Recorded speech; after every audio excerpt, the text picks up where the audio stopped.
So I think we're going to be getting to the action almost right away. We can talk more about these two teams in a minute.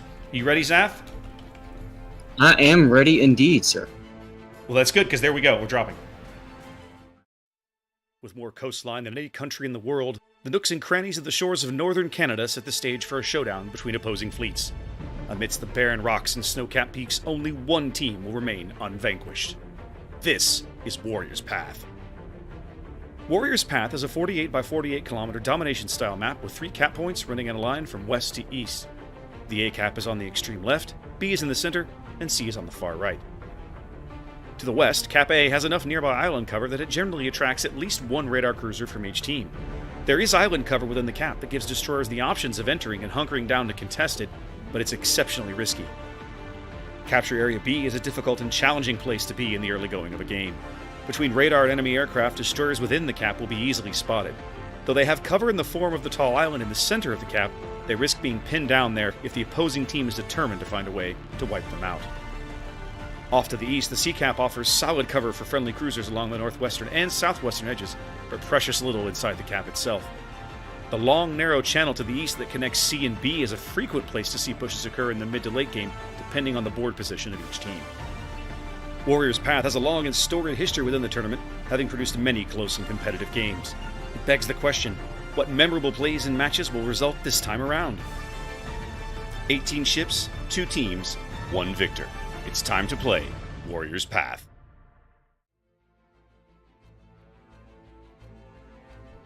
All right, here we go. Have a quick look at the team lineups. BN has gone Midway, Montana Yamato, double Worcester, double Stalingrad, and a Zhao, a lone Gearing on their side of the map.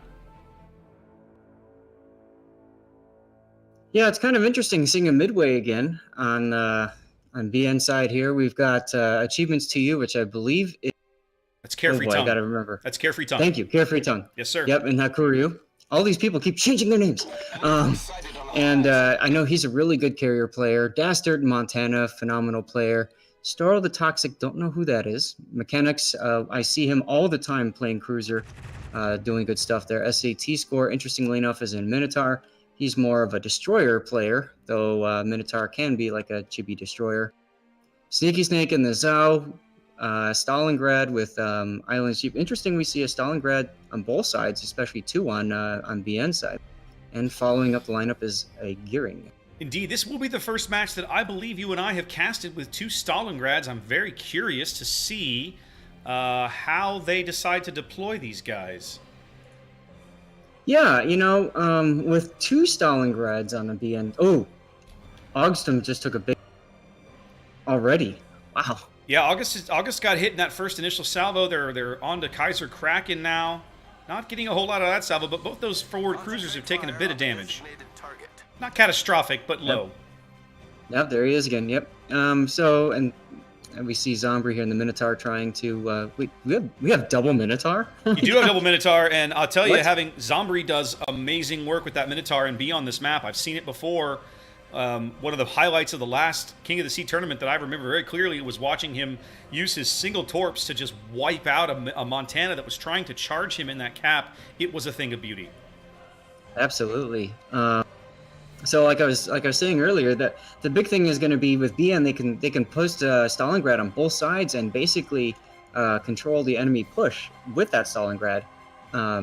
So they kind of have a little bit more flexibility than ZR does right now. It's possible. We're going to have to see how this all lines up. I still feel like that bringing the midways is a bit of a risk because you're not able to control the spotting or the ability of them to spot you from the backfield the way you can with a Hakuryu. Absolutely. As Zombie now just lets loose with his anti-air, immediately shoots down 3 planes. Well, the AP bombs are out here looking for him. The fighter cover is disappearing rapidly.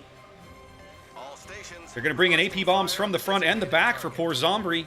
Oof. Nothing doing. He does not get much out of it there. No, I'm amazed. I'm a little surprised as well. I guess that's the midway drop circle not working out for him. Good target selection, but just did not get the results they were looking for. Yep. So we've got a Worcester and Minotaur posted up in both the anti-air FU zones, and so now we're left with kind of wide open at A here. Indeed. Well, both teams kind of jockeying for position. Nobody really into caps yet. The B in lone gearing is well north of A over here. He's working the, what is this? This is Delta 3 or so. He's rotating back west to east as he's backed up well in the rear behind him by a Stalingrad, a Worcester, and a Yamato. And we can see both teams are being very cautious here. We saw some early, hits in Slugfest, but we haven't really seen a lot of like focus on one ship. A lot of ships are staying undetected. That sort of. And where things are about to get a little interesting over at sea. Ishtar's Stalingrad seems determined to drive straight into the cap. I'm not sure where he's going to put this ship after he gets in there. Surely he's not going to turn to starboard into the... He might... Actually, I think he's going to pull up on the edge of the cap and just sit there and dare them to do something about it. Not a bad idea, especially if he's able to get the cap. I mean, he's kind of there anyway. Oh, I see what he's doing. Kaiser Kraken's Worcester is right behind him. Ishtar's going to draw the fire while Kaiser caps, I think.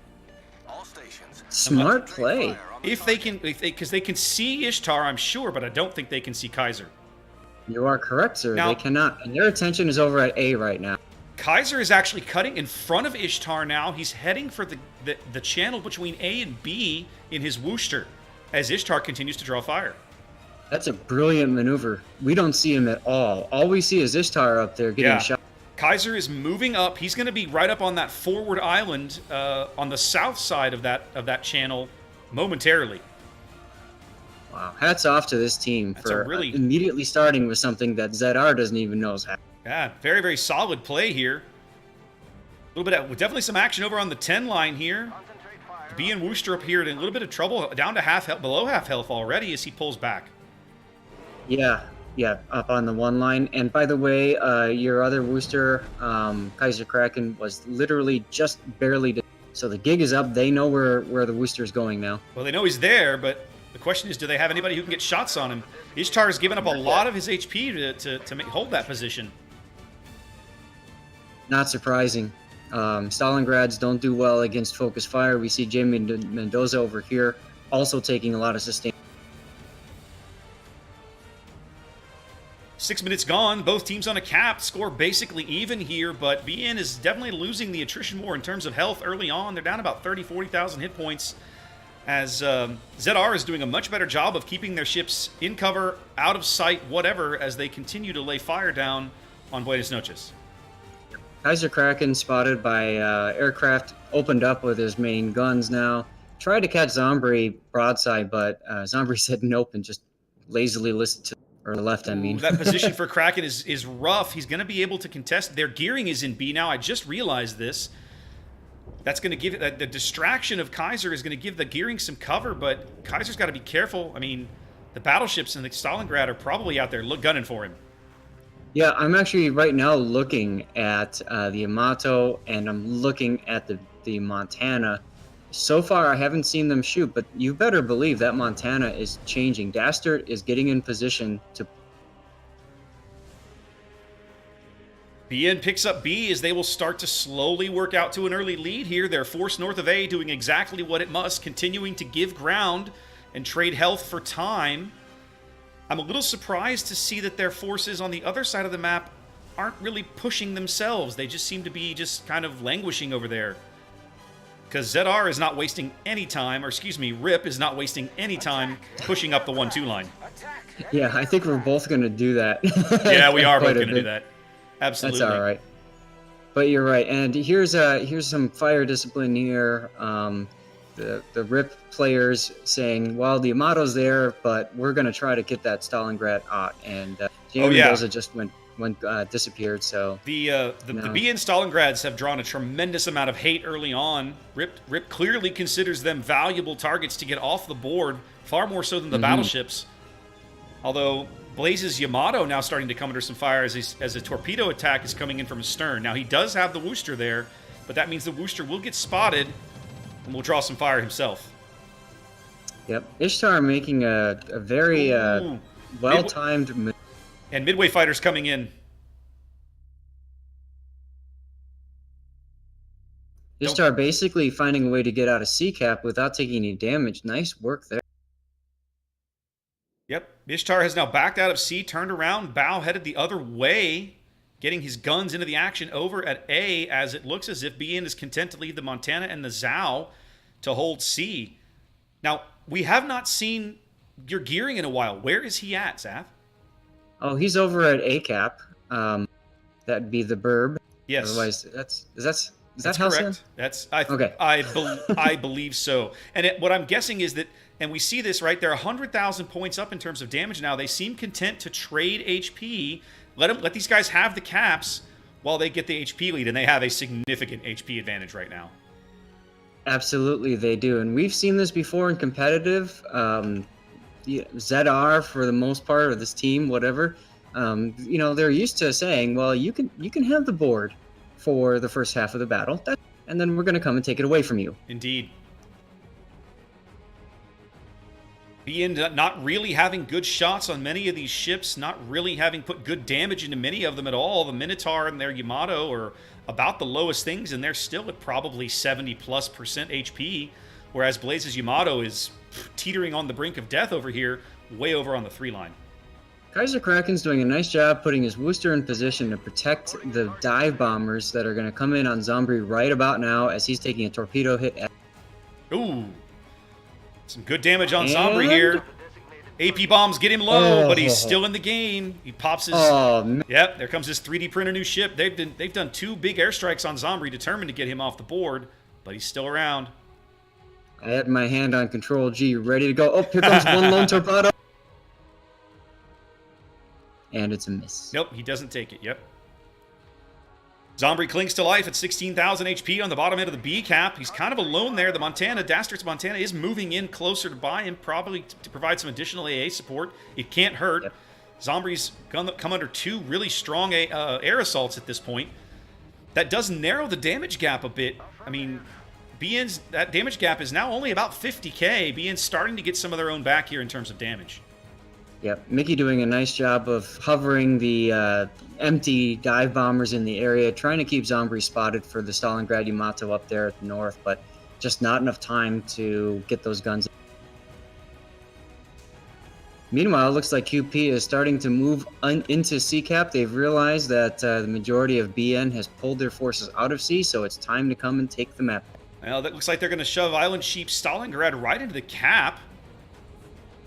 Tactuary's Montana has now switched to HE firing at this bow in Stalingrad. And it looks Did you say balanced Stalingrad or bow in Stalingrad? Bow in Stalingrad, but balanced grad. Okay. Same I thing, said right? Balanced. Balanced Stalingrad, same thing, right? Speaking of which, look at him taking that balanced Stalingrad AP. Indeed. But we'll see. He's not going to be able to cap, but he is going to stop the points loss over there. Yes, and more importantly, he's also putting pressure on this side, so that doesn't allow BN to just simply focus on one part of the map. It's reminding them that they have to be focused. Absolutely. Now, what's interesting also... Ogston down at 1,600. I see this, and there he goes. Rip picks up the first kill of the game as they bag August Zhao way over here on the 10 line. That narrows the gap, but BN was still with a lead here with 7.5 minutes to play on Warrior's Path. Right, they win in under 4 minutes if nothing changes, but we know it's about to change. Well, Island Sheep's... Yep, his Stalingrad back on the cap now. His AP doing work against this Montana up here, but they're going to need some help to keep him from capping this point. Here come the torpedo bombers. This will be interesting because we know Stalingrad has that particularly nasty and long defensive fire. Yes. It's interesting to see Storo just kind of going into a kiting out position with the Yamato. Solid strafe from Carefree there as he comes in with the fighter strafe. Another torpedo squadron still going in on Island Sheep. Looks like he's going to be the victim of another strafe. Nope, none of those torpedo bombers are going to survive. Yep.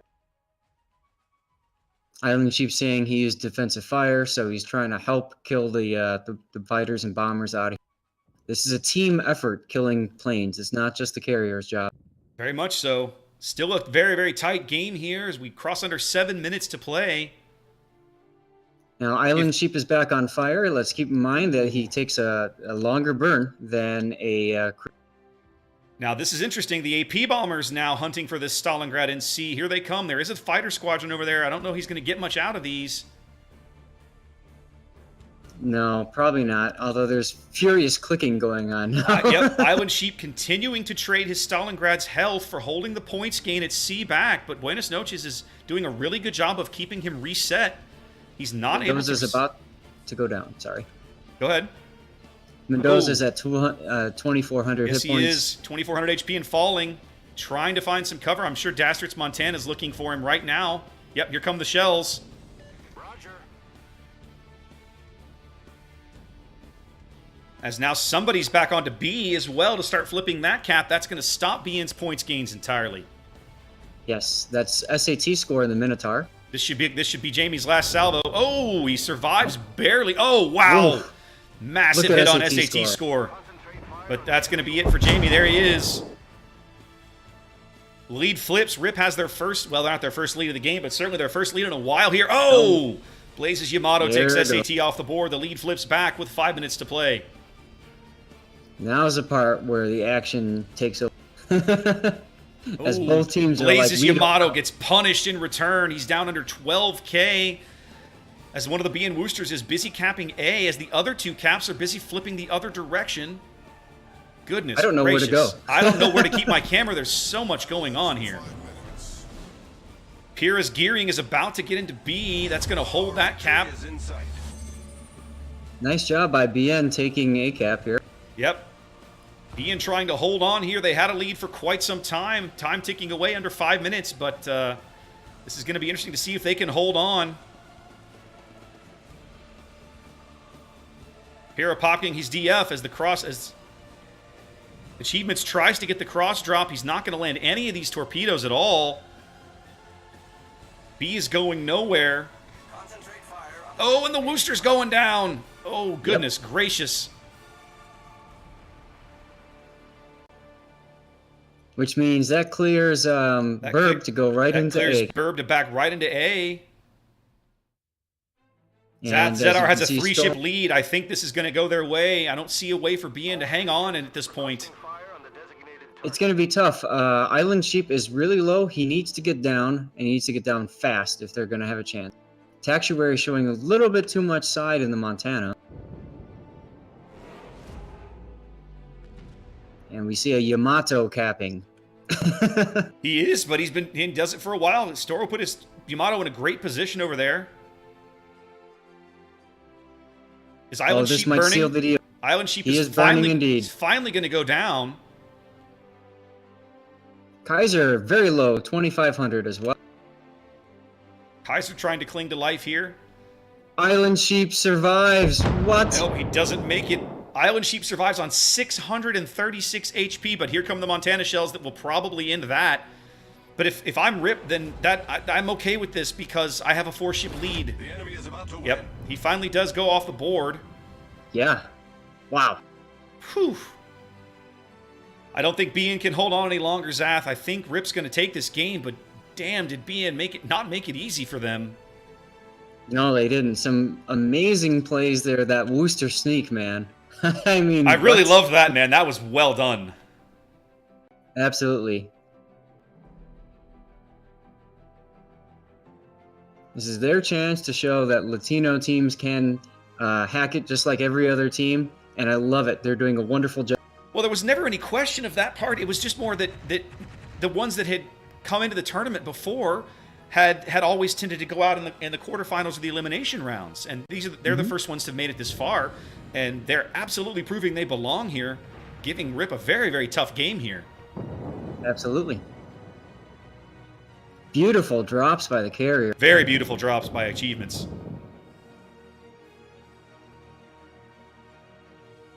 I honestly, this is purely speculative, right? But I honestly think that if BN had not brought a midway, they might have been in a better position. Now, in fairness, that's a little unfair because they put a lot of damage into Zombrie's Minotaur with the AP bombs and the torpedoes and everything, and pushing Hakuryu planes through that Minotaur AA would not be easy, right? Whereas the Midway can get away with it a little easier. But let's talk RNG here. By doing AP bombs, you are basically dependent on RNG to do. Exactly. You start taking a decent hit. Exactly. So I mean, you're giving up the consistent spotting, the better fighter cover, all that good stuff for the chance of whacking a cruiser. Piers Gearing basically pinned into the B cap here. He's probably proxy spotted. Yes, he is. I love this destroyer duel going on though. He's less than 2 clicks from Dastart's Montana. That's enough for the teams to see him, and that's going to be all she wrote here. This will be over in seconds as Rip is going to claim Game 1 of this quarterfinal match here in King of the C7.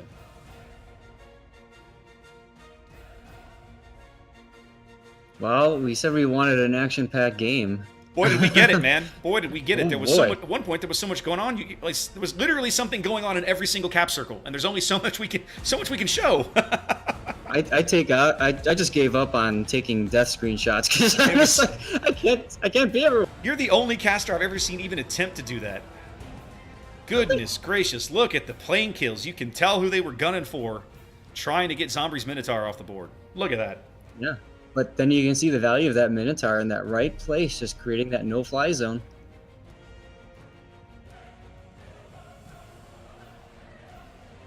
What a game. Whoo-wee. All right, Game 1 in the books. We will be moving on to Sea of Fortune momentarily.